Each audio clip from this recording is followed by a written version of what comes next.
Hello, Elite Eight. It's been a few weeks now, 2 weeks since, well, actually only 1 week, but one missed week and a half, I guess, since the last recording. Lots happened in footy.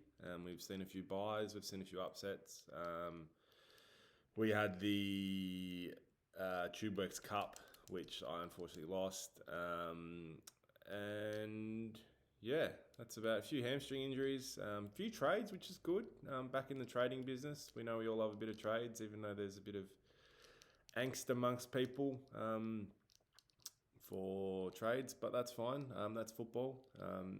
Obviously, no hard feelings of anything that does occur in trades. It's just banter, and we're not meaning to offend anyone if that does occur. But anyway, let's get into the review from, I guess I'll do 2 weeks ago. That would have been round nine. Dan had the bye, his first bye for the year. Put up actually a really good score against the bye, which is often a little bit disappointing when you do play it. McRae was solid for him, 162. Warple, 117. We'll touch on him later. Steele, 129. Lloyd, 126. Tom Stewart, which was that big trade that happened, the first trade of the year, got 145. Ryan, 131. And the bye put up 53 against Dan. On to the next game, it was Henners versus Mitch. Henners starting to fly. Some movement occurring in Henners' team and doing it for the better. Mitch put up a reasonably serviceable score. Got 105 from Clayton Oliver, 100 from Caleb Daniel. Shields, 107. Goldstein, big again with 140. Dangerfield and Menegola both over 100. Collins 110, which you won't see too often. And Chera was a little bit disappointing for him with 72. Henners, on the other hand, put up 102 from O'Meara, 124 from Berry, 144 from Anderson, 110 from Gresham, 135 from Shield, 134 from Duncan. A lot of hundreds in there, Henny. 118 from Grundy. And that was his first week without Mr. Pendlebury. Got the W without him. He was injured anyway. But well done. Good trading. And yeah, on to the next game. I have Josh the Sash versus 165. Josh the Sash versus Sai on Warriors. John just plodding along, getting these wins. Playing a lot of teams that are in the actual, I guess, the race for 4th to 5th, I'll call it. Jess put up a score of 1581. Good scores from Salem.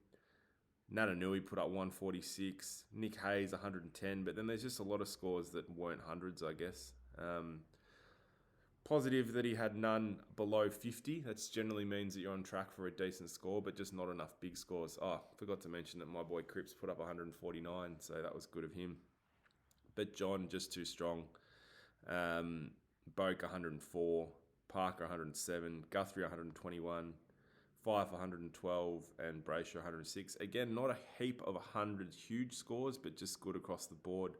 John had one score below 50, and then no other scores below 70. So that's actually very consistent. Well done to John in taking that one out. On to the second last game of the round, which was Barbecues Trelaw versus 165 not out. Matt welcomed Cochin back for that game, got 106. Massive score from Tom Mitchell, 164. Sicily only 88. Jones 123. Sidebottom 141. But playing one man short. Is never going to be an easy task to win on that one. Tom, on the other hand, put up a serviceable score. Wingard had a good game. Got 20 above his average in 112. Higgins 109. Whitfield, Caniglia and Kelly, all stellar performances from his GWS trio, which has now been split up. Whitfield, 148. That's generally going to be tough to beat. When every other player is doing well, and Tom again, no scores below 50. So I think that's the magic number, guys. You've got to get everyone above 50. And on to, I'm going to call it match of the round because it was me versus Adam in the TubeWorks Cup. Thought I was off to a flyer. I'm not going to lie. Thought I had that one in the bag after the first game with Dustin Martin putting up 184, followed by Ollie 143 in the next game. But unfortunately, just not quite enough. Neil put his heart out there, 157. But my rule of thumb: too many scores below below 50, and you're going to struggle. I had 1-2 with Toby Green getting injured. And then just a lot of Sard was disappointing for me. I normally bank 100 from him, and he only put up 57. Adam, on the other hand, Bont, not great, 96. Lyons, 115. Cameron, 107. Dumont, 126. Taranto, finding some form, 126. Zach Williams, 112. Maynard, 116. Treloar, 103. Moore, 103. And that was basically what cost me that last game. So good on you, Adam. Well done. As much as it hurts me to say, yep, well done. And I said there'd be an award for that game for the VBP, which is the Very Bets Prestige Como sexual. And that award goes to Dustin Martin, which I think he'll accept that award. He got booed, very much like Pendlebury on Anzac Day, I believe it was. So there you go. On to the next round. Round 10, which is the one that finished yesterday. This quick-fire football. Very interesting. It was a busy week, actually. I'll see if I can bring that up. As far as trades and whatnot go. We saw... Is it going to load? We saw a 2 for 3 trade, which caused a bit of arguments among the league. Like I said earlier, no hard feelings or anything like that. We just don't have a cement in stone policy for trade, so there's always going to be an argument, which is unfortunate. But it was very much a trading for what is required. Adam acquired Tom Mitchell and Sicily for Callan Ward, Bontempelli and Blitzarves. Now, a lot of people were saying that that trade was unfair, that Adam was not giving up enough or giving up too much. And that generally means if people are disagreeing on that matter, for mine, that means that it's a fair trade. I personally thought that Adam was giving up too much and someone else thought he was giving up not enough. Actually, I was the other way. I thought Mitchell and Sicily were more beneficial and he was not getting enough in a sense. I don't know what I'm saying. I'm just rambling now. Anyway, the 3 players that Matt acquired, he put up, I think it was 333 from a projected 270. So you can't really argue with what Matt was trying to do. He was trying to get the win, trying to suss so he could potentially not finish on the bottom and host a grand final. A draft. But he just wasn't quite good enough. So I'll lead that into the game day from last week. Phone doesn't like it.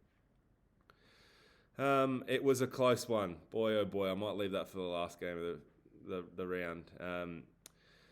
Mitch had the bye, put up 15-10. Potting Laddams during the week and he puts up 123. Libba had a good game with 114. Menegola 109. Simkin 103. Goldstein, a little bit quiet for his standards, 102. Clayton Oliver just blew everyone out of the water with 205. Dawson 121, but it all doesn't really matter when you're playing the bye, who put up 31, close getting a game for them again. The next game I have marked down here was Josh the Sash versus Tom. Just plodding along is young Josh, putting up 1637. Some big scores from Bailey Williams was good. Harris Andrews 127 in a game where he got eaten alive by Tom Lynch early. Jaden Short 125. Jack Stephen, which was a last minute pickup, good 105 for him. Guthrie serviceable as always. Rowan Marshall 143. Lukosius 96, I don't mind that pickup at all. Heath Shaw 104. McGrath 90. Let's leave that one there. Himmelberg disappointing, Finlayson disappointing, but it really didn't matter. Tom had 4 players not playing, 5 if you include Brodie Smith going out and Pendlebury. Thought he could cover for John. Obviously, that trade he did with Hennes with Pendlebury. Didn't work off in his advantage, but he did do some good pickups in Zach Butters 125, Higgins 109, Ryder disappointing with 68. I think he may have got injured. Whitfield 131, Merritt 119, Caniglia 114, Josh Kelly 104. So there's his GWS trio, all getting in the hundreds again. Ridley 101, but yeah, like I said, 300 short with 2 players short. So that's Pendles was playing, got his average. It would make it a lot more even. But if you can't cover, you probably shouldn't be trading for players that aren't playing.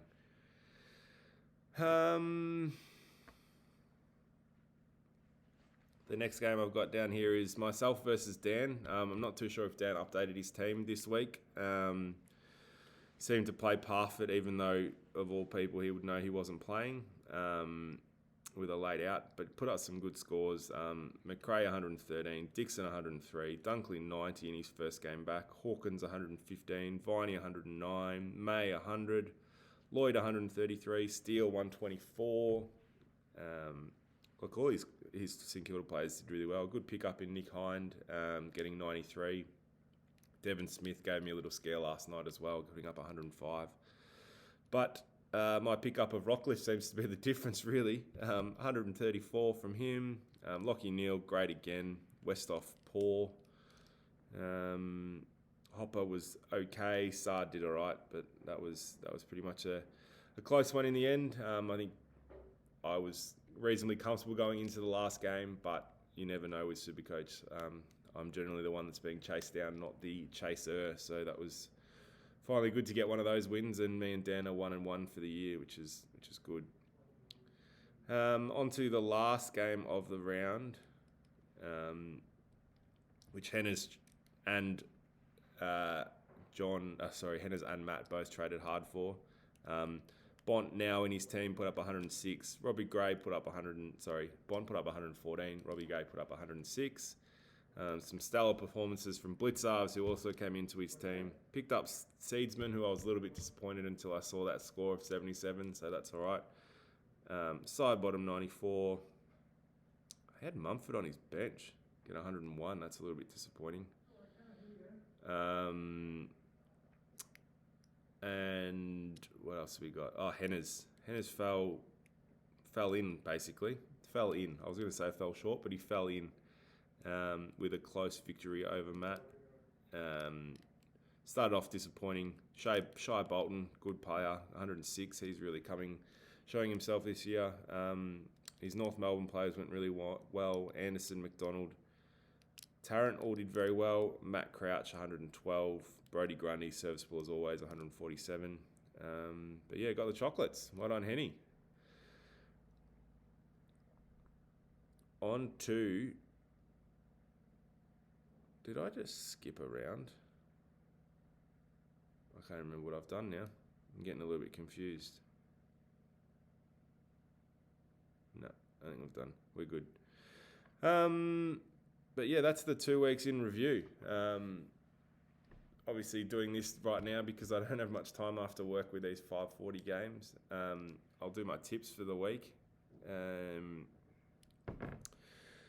This week we have Josh versus Henners. Now Henners might struggle a little bit this week versus, the Sashes. But I'm going to tip him in just because everyone knows how much I dislike playing. I dislike John's team after cheating. So Henners, do it for us. The next game we have 165 versus Prestigia Homosexuals. I hope that Adam gets the win. I traded with Tom. He now has Adams in his team, but I think that Adam will just be too strong. Bringing in Sicily and Mitchell makes him very strong. Matt plays the bye, projected to put up a good score, I would say. Dan versus Mitch. I think Dan should have him covered, but I just don't know with the most recent trade. And me versus Das. I would think I would win, but I'm sure Darcy thinks something else. And that brings me on to my next thing. Was fortunate enough to have a chat with Little Man earlier this morning, so here we go. Enjoy. Welcome, Jess. to Coach's Corner. How's it going? Hey Gaz, how you going today? Yeah, good. How's isolation and work and all that going for you? Yeah, look, mate. I suppose I've been pretty lucky. I can't complain. Both Ads and I are still working away, business as usual. Obviously, working from home. About 5 months in now, so it's quite different because working, playing, sleeping, eating, everything from home. So like all of us, it's a bit different. But look, mate, I can't complain. I've got a job and I'm pretty happy, and all's going well over here in cloudy Rosanna. So Yeah, pretty I happy. haven't seen you on your morning walk in a few weeks. Yeah, mate. The frostbite's playing up, mate. I went to the doctor. I've got frostbite, so I'm going to cop a bit of shit for that, no doubt, from this group. But genuinely got frostbite. You would never believe it. No, I'm not kidding. I went to a doctor and I've been diagnosed. He told me I've got frostbite. Okay. I've had it for about 2.5 months, and I can't get rid of it, mate. So the cold walks are off. Freezing cold walks in the morning. Don't know, man. When this shit's over, I'm going to go get a circulation test as well because, like he said, it's quite common, even though I'm a Nancy and I work at home. So, don't know how that's happened. But anyway, no more early morning frosty walks for me, Gaz. Oh, there you go. Oh, well, I used to look out for you every morning, try and see where you were. I knew if I was running on time, I could work out where I was for work with where you were. So. Yeah, never mind. No connection anymore. Back to ISO. Yeah, exactly right. So the big game this week, me versus you. I pot you. Yeah, the Blues versus the Pies, isn't it? It's the blockbuster. The Pies, People's game. We've both been active on the trades as well. Yep. You've added a player and I've gotten rid of a player. So Look, after being pantsed last week, which was expected, I only played with 12, I think, or 13, or something like that. I knew that game was gone. John's a dog for beating me the week earlier because I'd planned on beating John and then giving up that game to Adam to make us 1-1 heading into the finals. But John has snookered me, so now I had to get desperate, Gaz, and old Dan come forward with a suggestion a few weeks back, and me a bit conservative in the trading front, but desperate times called for desperate measures. So I've taken the plunge and made my first trade for the year. Yeah, it's an interesting one. Like I can see it from your point of view, getting a player that's playing, but for Dan, look, maybe he's considering about his finals and thinking that Hunter will be available in finals because it's an interesting. I've been watching Hunter closely, and I know he averages big. He goes big. He's played games this year, and in one of them he went real big. The other one was like first game before ISO, and I think he got like 95 or something. Yeah. I've been desperately wanting him back because he was one of the big mids I had. But I saw on the news just last night that Beveridge said he played a scratchy this week, and he's probably going to be back next week. But I just can't. Dan's got a pretty solid midfield, and I think Warple's probably one of his weaker, but Warple will probably slot into the kind of my mid-level. So it was a kind of a fair trade, I think. And he's already had the buy as well, so that definitely helps him out. Yeah. Yep. That sort of adds his currency a bit more, I guess. What do you fancy yourself this week versus me? Look, mate, I'm actually a bit disappointed that we're both not at full strength, but particularly you're a few down, so you won't be copping shit from me over WhatsApp if I do win, because I prefer to beat you at a full strength. But look, it's your team, even this week, you had a few outs, I think, this week, and you still averaged on over 100 ahead. Still got a pretty good score. So I still think if you get your averages, even if you're a few short, some of my duds are going to have to lift their game. So I think it's still going to be a close game, but geez, I'd love to get you back. You got me by plus 300 last time, and it'd be nice to go in the finals, one each, and then I'm one each with you and Adam, one each with the pair of you going into finals, and hopefully I can. Time around.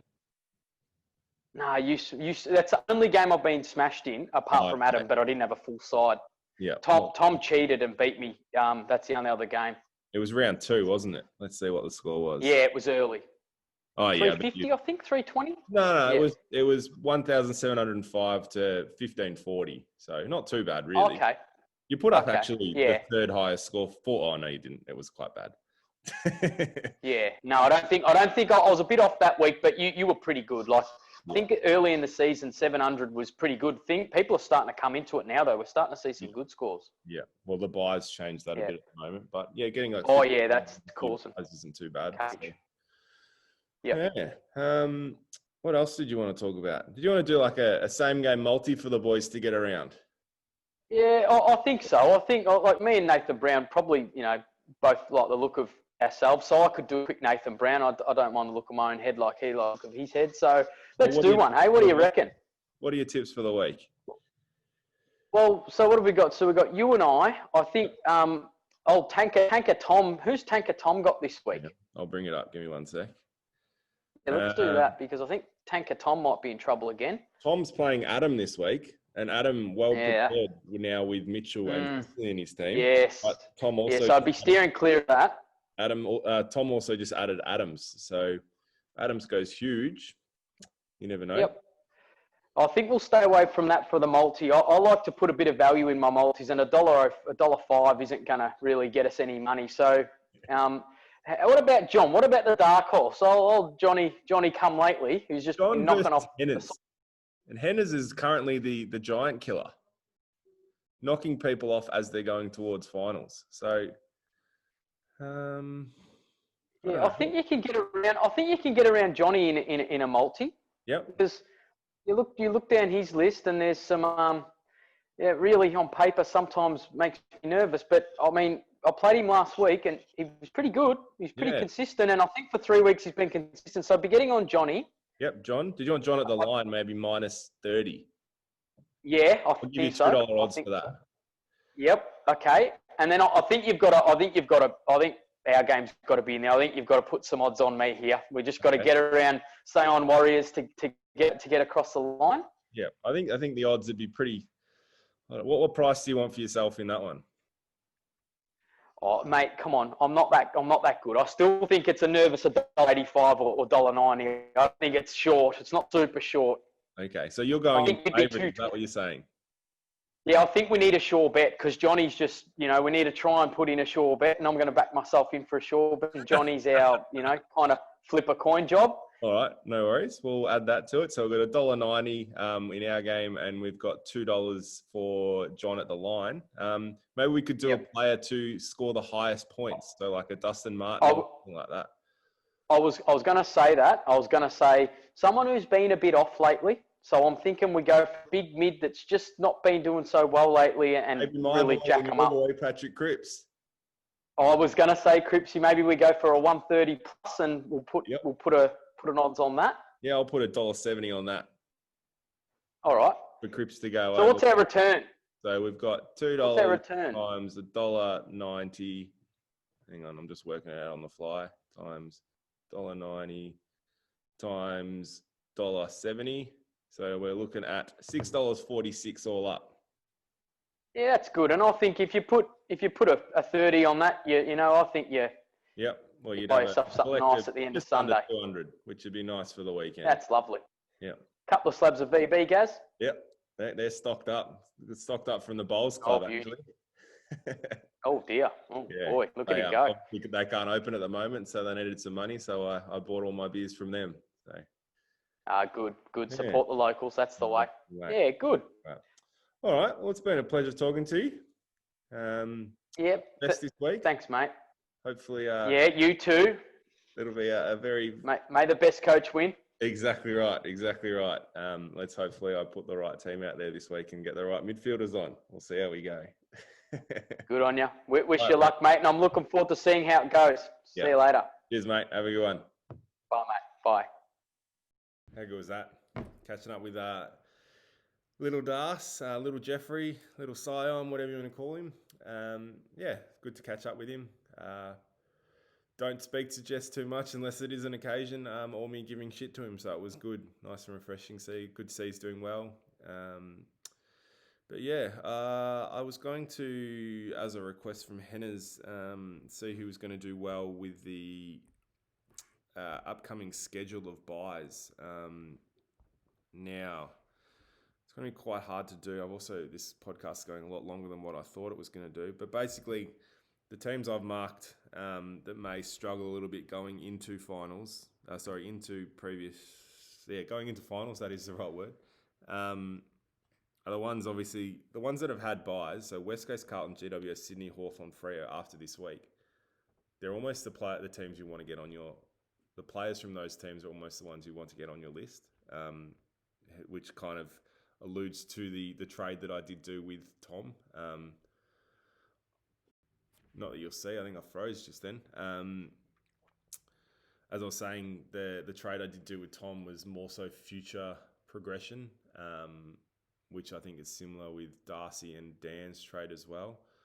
Trying to look ahead for potential buys because there's 1, 2, 3, 4, 5, 6 teams that have had a buy by the end of this week, which means there's still, and you include Melbourne and Essendon, there's still another 10 teams to have a buy. So you could be impacted during finals. So that was the reasoning behind some of the trades, I would say. Maybe not. I also as much as I pot Caniglio, I also rate him. And now I don't have any Collingwood players on my team, which is comforting. But that's all I'm really going to say on that one. As far as the ladder goes, if I can bring it up in a reasonable time, it's so close from 7th to 3rd. It's all going to purely come down to winning your bye, which there's a few more teams that have left to play the bye. Mitch had it last week, so that's a win in the pocket. Matt's got it this week, so it's kind of a blessing for those that are fighting for the top positions. But we'll see how we go. It's all going to be fun and games going into fake September of Supercoach. But yeah, I think I've spoken for enough. It's been a pleasure, guys. I hope you're all doing well. Hopefully the latest lockdown hasn't affected too much. If anyone's not doing anything tonight, maybe we could have a beer and watch the footy for the latter game. I did that last night with a few former work colleagues and it was actually pretty exciting. So if anyone wants to watch the Brisbane versus Western Bulldogs game, hit me up. We'll have a Zoom, have a beer. Yeah, just talk shit. If you're not doing anything, why not? Like, no need sitting there in silence doing it. So, all right, guys, stay safe. No joke from me again. Not funny. But yeah, all the best, guys. Cheers.